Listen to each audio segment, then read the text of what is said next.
Bonjour à tous, on se retrouve aujourd'hui sur Hors Champ. Nos invités viennent ici en studio nous parler de leurs histoires, de leurs anecdotes et de leurs projets. On se retrouve sur ce nouveau format avec Maxence Delmotte, 24 ans, réalisateur du moyen-métrage Dans l'ombre. Le projet donc Dans l'ombre, je l'ai commencé fin 2019, donc j'avais 18 ans. En éco deuxième jour, on a déjà fait une semaine de 35 heures. On a cru qu'on avait tout perdu.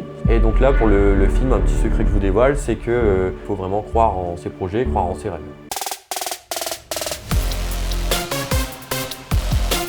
Ce moyen-métrage retrace l'histoire de Louis et Étiennette, les arrière-grands-parents de Maxence qui ont vécu la Seconde Guerre à Bruay-en-Artois. Pour suivre nos vidéos et ne rien rater, n'oubliez pas de vous abonner et de cliquer sur la petite cloche. Maxence, association Gamard, chez Pancine Production pour Hors Champ. Salut Maxence. Salut Johan.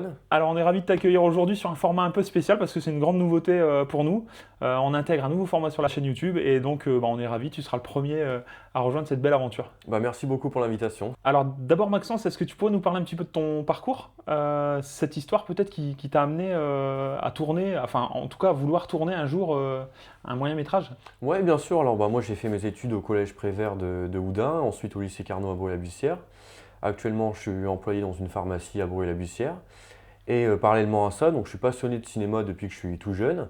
Depuis mon plus jeune âge, j'ai envie de faire du cinéma, de devenir réalisateur. Et donc petit à petit, j'ai commencé à développer ma cinéphilie en regardant énormément de films, en allant énormément au cinéma. Et puis petit à petit, je me suis mis aussi à écrire des films, à réaliser des petits courts-métrages avec des amis quand on était au collège, au lycée, jusqu'à faire des projets plus importants, devenir stagiaire sur des plus grosses productions, on va dire, assistant réalisateur, aussi régisseur, jusqu'à acquérir assez d'expérience pour me lancer, pour avoir assez d'expérience en tout cas pour pouvoir me lancer de mon côté sur un projet personnel avec vraiment une vraie équipe, du budget et ce genre de choses. Ouais. Et donc quand tu dis jeune, prêt à me lancer sur un projet personnel, tu sais quel âge? Alors moi, ce projet donc Dans l'ombre, je l'ai commencé fin 2019, donc j'avais 18 ans.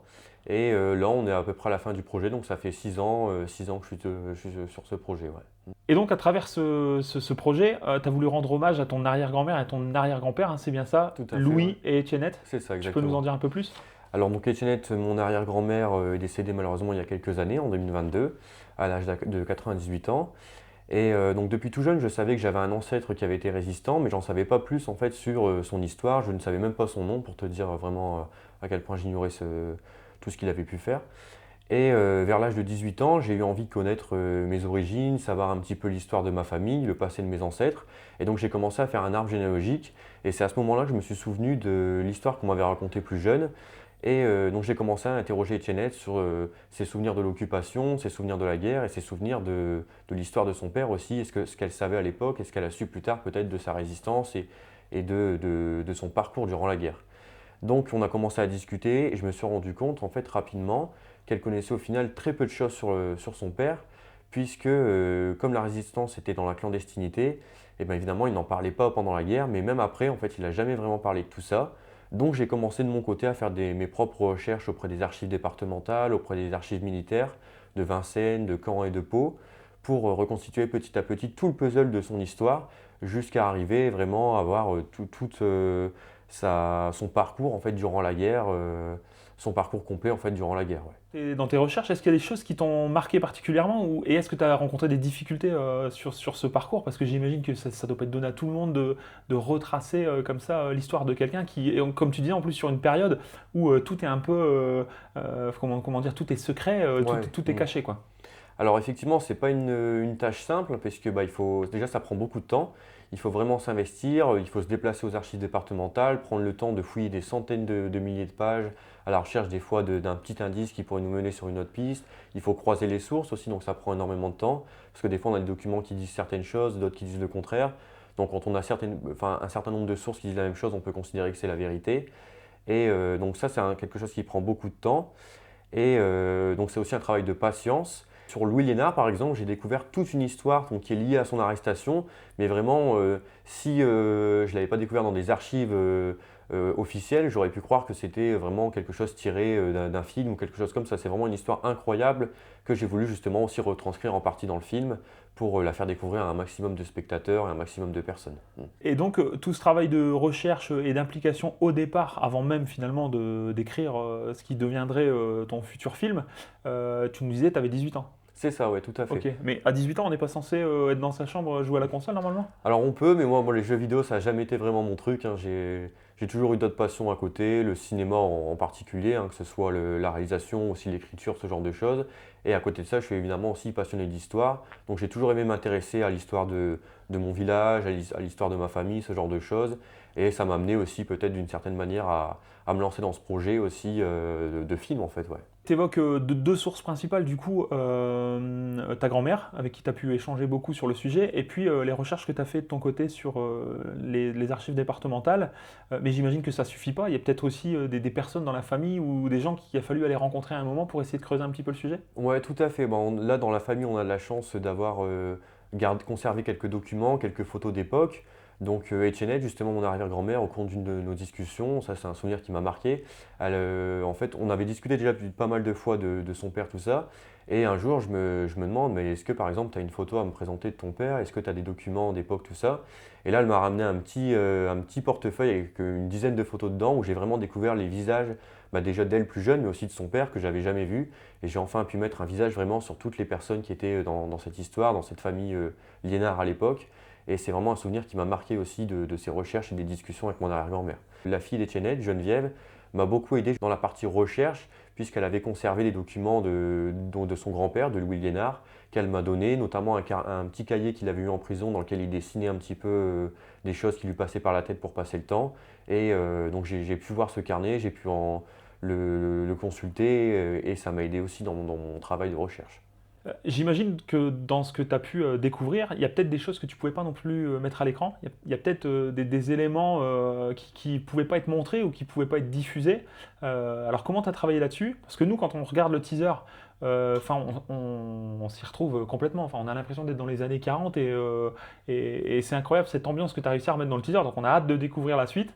Merci. Et voilà. Et je me dis, il y a forcément à un moment des informations, des éléments que tu n'as peut-être pas pu utiliser dans ton film. Alors tout à fait, bah, en fait moi les recherches que j'ai menées sur la famille Hénard, elles vont de la fin du 19e siècle jusqu'à 2025. Donc là le film se concentre vraiment sur la Seconde Guerre mondiale et plus particulièrement sur la période 1942-1943. Donc j'aurais aimé en faire plus, j'aurais par exemple aimé faire des scènes à la Libération en 1944 ou ce genre de choses. Mais pour une question de budget, pour une question aussi de temps, parce qu'on n'avait pas énormément de temps de tournage en fonction du budget évidemment, c'est toujours une question d'argent aussi. On n'a pas pu faire tout ça et donc là le tournage, le film en lui-même se concentre seulement sur la période 1942-1943. C'est quoi le secret pour réussir à donner cette impression d'être dans les années 40? Alors j'imagine les accessoires, les costumes, les lumières, enfin il y a beaucoup il y a beaucoup de choses très techniques. Alors bah, le secret c'est déjà passer beaucoup de temps à préparer son projet, à travailler les décors, à travailler les costumes, les accessoires, tout ça. Puisque bon, voilà, quand on fait un film qui se passe dans les années 80, 90, enfin plutôt 90, 2000, 2010, c'est pas encore trop compliqué de reconstituer l'époque. Mais plus on s'éloigne dans le temps de l'époque qu'on veut reconstituer, évidemment plus c'est compliqué de la reproduire à l'écran, de la retranscrire, que ce soit bah, tout simplement les véhicules qui ont changé, la vie en général, les costumes, les vêtements, les accessoires qu'ont les gens, les maisons, etc. Donc ça c'est un travail qui prend beaucoup de temps, la reconstitution vraiment dans un film. Et donc ça, c'est un travail, par exemple avec une décoratrice, Astrid, qui a passé énormément de temps à chiner des objets, que ce soit dans des brocantes, que ce soit dans les Maüs, ce genre de choses, pour vraiment avoir un lieu qui corresponde à ce que pouvait être une maison de Coron, par exemple pour le décor principal, une maison de Coron telle qu'elle pouvait être dans les années 40. On y retrouve aussi des paysages qui sont vraiment très familiers. Alors pour les gens qui habitent le secteur de Boré-la-Bussière notamment ou d'Haïcourt, on retrouve des scènes qui sont enfin voilà, on identifie tout de suite les lieux. Ouais. Est-ce que certaines scènes ont vraiment été tournées dans des lieux qui ont été fréquentés du coup par Louis et Etiennette? Alors moi, bah, pour ce projet, pour respecter un peu quelque chose de symbolique, je voulais vraiment que le film soit tourné sur le secteur de Broué. Pas forcément entièrement Broué, parce qu'il y a des choses qui étaient évidemment pas possibles de tourner sur place, mais je voulais rester en tout cas dans ce secteur du Bruésie, du bassin minier plus généralement. Donc on a tourné énormément à Bruy-la-Bussière, mais aussi à Anzin, on a tourné à Béthune, on a tourné à La Comté, donc vraiment sur un secteur assez restreint. Et donc par exemple à Bruy-la-Bussière, le Stade Parc, le parc dans lequel Étiennette retrouve sa meilleure amie Marie, c'est le parc que fréquentait déjà Étiennette à l'époque. Et donc on a même des photos d'elle à l'époque dans le parc. Donc on s'est servi aussi d'un peu de ça pour les scènes, pour écrire les scènes, pour les jouer aussi. On a des scènes qui reprennent à peu près les angles qu'avaient les photos à l'époque. Donc il y a ce lieu-là. Et il y a aussi un lieu assez important, c'est la Commandanture de Béthune, donc qui est aujourd'hui un hôtel particulier qui s'appelle Les Récollets, l'hôtel Les Récollets, où là c'est vraiment l'ancienne commandanture dans laquelle Louis a été emmené après son arrestation. On a eu la chance de pouvoir tourner sur place pendant le tournage. Ouais. J'ai vu aussi passer quelques images de la Cité des électriciens. Ouais, tout à fait. Ouais. On a tourné aussi à la CES électricien parce que bon là, il nous fallait un coron qui soit extérieur, qui paraisse années 40, donc sans toutes les travaux qu'il y a pu avoir après de rénovation, donc c'est-à-dire pas de fenêtres en PVC, pas de compteur EDF, ce genre de choses. Donc ça a été, heureusement qu'on a la Cité des électriciens d'ailleurs à Bruy-la-Bussière parce que c'est un décor qui aurait pu être très compliqué à trouver si on n'avait pas ça.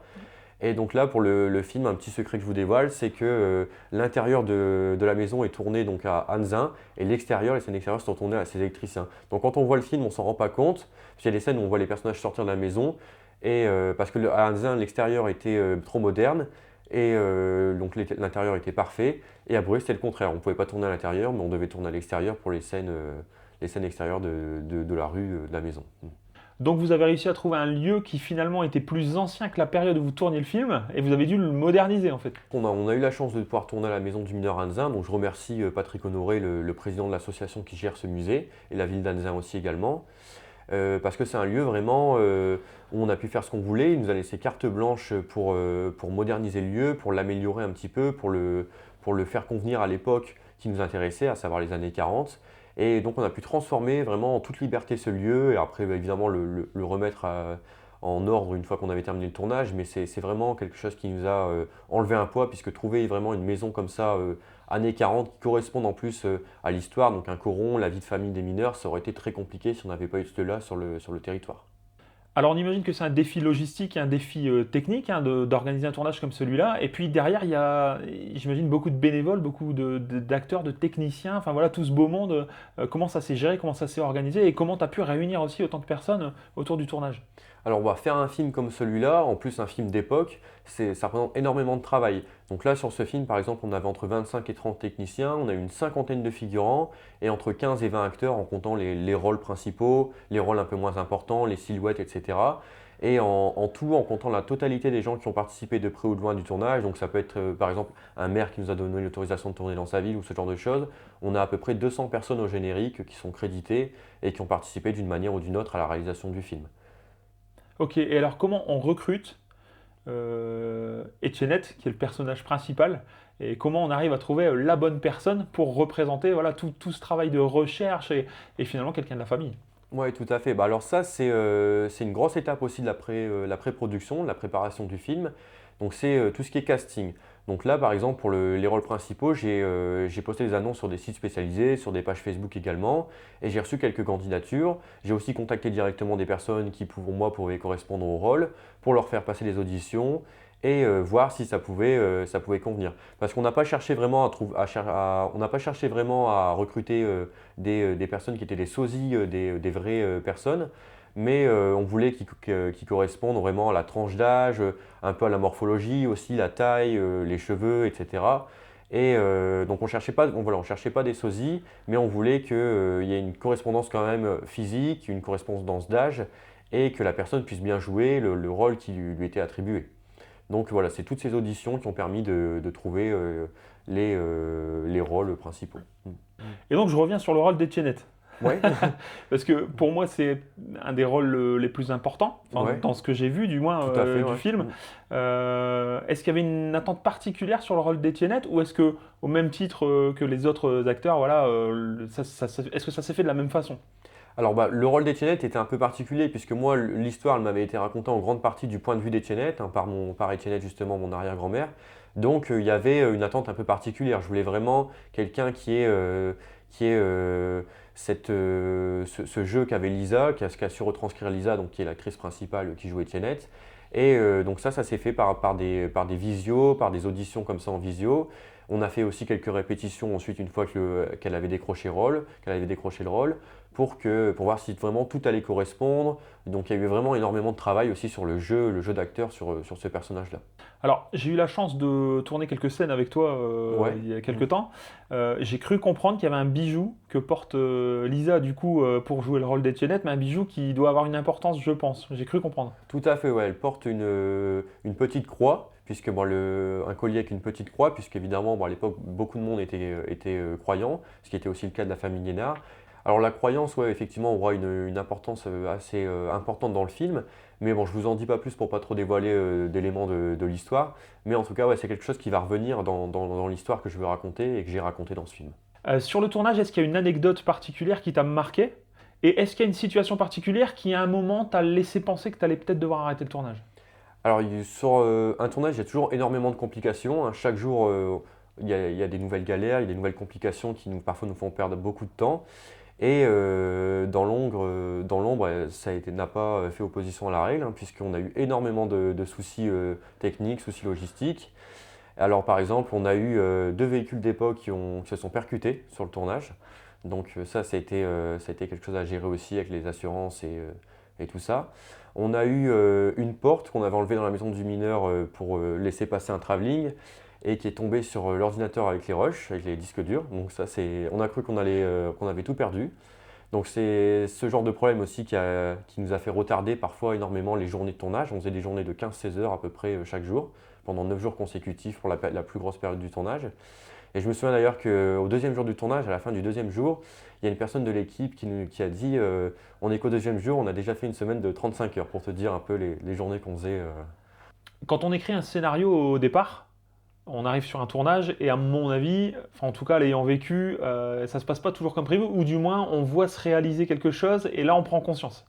Est-ce que tu as vécu voilà, quelque chose de particulier par rapport à l'écriture de ton scénario?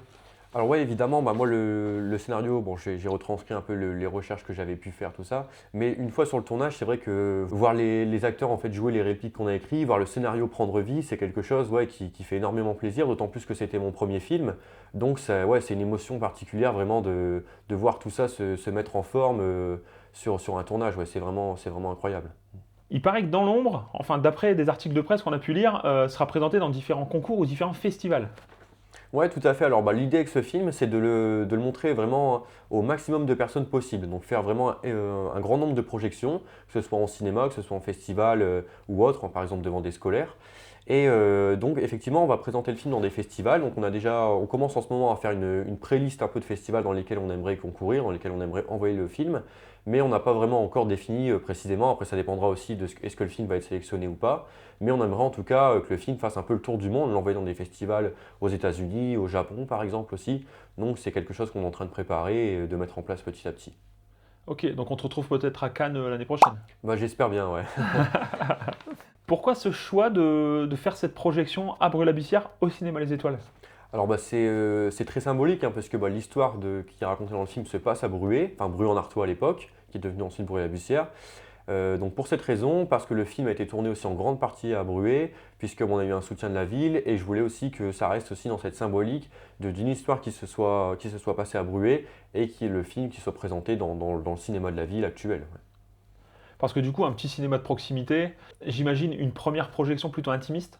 Ouais, c'est ça. Il y aura une première, en fait, avant-première qui sera réservée à l'équipe, à toutes les personnes qui ont participé de près ou de loin à la réalisation du film. Et ensuite, le lendemain, il y aura une projection tout public où là, les gens pourront venir acheter leur billet et assister à la projection du film avec un petit échange de questions-réponses après, à la suite, à l'issue de la projection. Ok, et donc est-ce que tu nous annonces aujourd'hui en avant-première la date de sortie du film? Ouais, tout à fait. Alors le film va sortir, bah non, en fait, je peux pas vraiment vous le dire tout de suite parce qu'on n'a pas encore défini de date, mais ce sera au printemps. Ce sera donc très prochainement. Hein, ce sera sur un week-end au printemps, sans doute fin mars, début avril à peu près. Non mais attendez, là j'ai une question.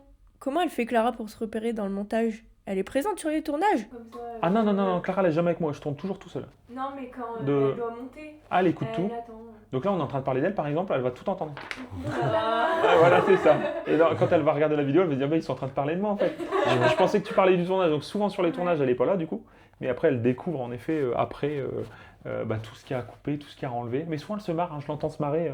Moi je suis là, je suis en train de bosser, j'entends qu'elle rigole et je lui dis t'as trouvé un truc drôle? Ouais, il y a un passage qui est trop drôle.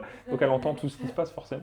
Ah, ça Voilà. me fait penser à Tarantino, le réalisateur, tu vois, qui souvent fait dire à ses acteurs Aïe Sally, c'était sa monteuse, et comme ça, là, au montage, elle voit un petit peu tous des petits moments du film comme ça. Ah excellent, ouais. bah voilà, petite anecdote sympa Ouais. pour toi Clara, voilà, petit clin d'œil Tarantino, voilà. Ouais. Bon, par contre, vous êtes bien gentil, mais l'interview, elle est pas finie, il faudrait peut-être reprendre, non? Qu'est-ce que tu aimerais que le public retienne en voyant ton film? Alors moi j'aimerais que en voyant ce film, les gens s'intéressent à l'histoire de leur famille et peut-être qu'ils commencent à effectuer des recherches parce que bon, je suis certain que dans chaque famille il y a une histoire incroyable, que ce soit pendant la guerre ou pas, qui pourrait être racontée, qui pourrait, pas forcément sous forme de film, hein, mais qui pourrait déjà être recherchée, être informée et qui pourrait faire peut-être l'objet d'un petit récit simplement pour la personne ou qu'elle puisse le raconter à des élèves, à ce genre de choses. Et en tout cas, ouais, je pense que dans chaque famille, il y a des choses intéressantes comme ça à raconter. Et c'est aussi ce que j'ai voulu faire d'ailleurs avec ce film, hein, j'ai voulu raconter une histoire, certes une histoire familiale, mais de la raconter de manière un peu universelle pour que chacun puisse se questionner aussi un petit peu sur l'histoire de ses ancêtres. Alors ce film c'est un petit peu un rêve d'enfant, t'imagines déjà d'autres productions, d'autres films, t'as déjà d'autres idées? Alors j'ai quelques idées pour des futurs projets, j'ai plusieurs idées. J'attends peut-être aussi de voir un petit peu où va me mener ce film, dans les festivals, les retours que je vais avoir aussi sur le film. Mais j'ai une période que j'aime beaucoup qui est les années 60 et je pense que mon prochain projet, j'aimerais partir dans cette époque-là en tout cas. Ouais. Tu nous disais tout à l'heure que tu travailles en pharmacie, c'est ton activité principale. Est-ce Tout à fait, que ouais. ton rêve c'est de devenir réalisateur? Ouais, moi depuis que je suis tout petit, vraiment, je rêve de faire du cinéma et de devenir réalisateur et aussi scénariste de mes propres films. Et donc j'espère aussi que ce film va un peu m'ouvrir quelques portes et va me servir un peu d'une certaine manière comme une carte de visite. Je vais pouvoir dire qu'avec tel budget, j'ai pu faire ça, qu'avec autant, je pourrais faire peut-être un plus gros film, ce genre de choses, pour pouvoir concrétiser peut-être des projets plus importants et plus ambitieux aussi. Ok, donc petit message à la pharmacie qui embauche Maxence, préparez-vous, il va partir dans pas longtemps. Ouais, ouais, ils le savent, hein. Aujourd'hui, si tu pouvais remonter le temps et repartir dans les années 40, quelle est la seule question que tu leur poserais? Alors Etienne, j'ai déjà eu l'occasion de lui en poser beaucoup puisque j'ai eu la chance de la connaître jusqu'en 2022. Alors par contre à Louis, alors je me suis jamais posé la question, mais effectivement, ouais, pendant mes recherches, il y a évidemment des éléments que j'ai pas pu retrouver, ce genre de choses. Il y a toujours des pièces un petit peu manquantes, mais qui permettent tout de même de défiler une histoire et de dérouler une histoire et avoir tous les éléments. Mais par contre, par exemple, quelque chose que je ne sais pas, c'est vraiment toutes les missions qu'il a effectuées. J'en ai quelques-unes, les missions en tant que résistant. J'en ai quelques-unes, mais il y en a beaucoup de manquantes, ou pour certaines, je me demande un petit peu comment il a fait. Il y a par exemple une mission au camp d'aviation de Monchy-Breton, donc entre La Comté et Saint-Paul.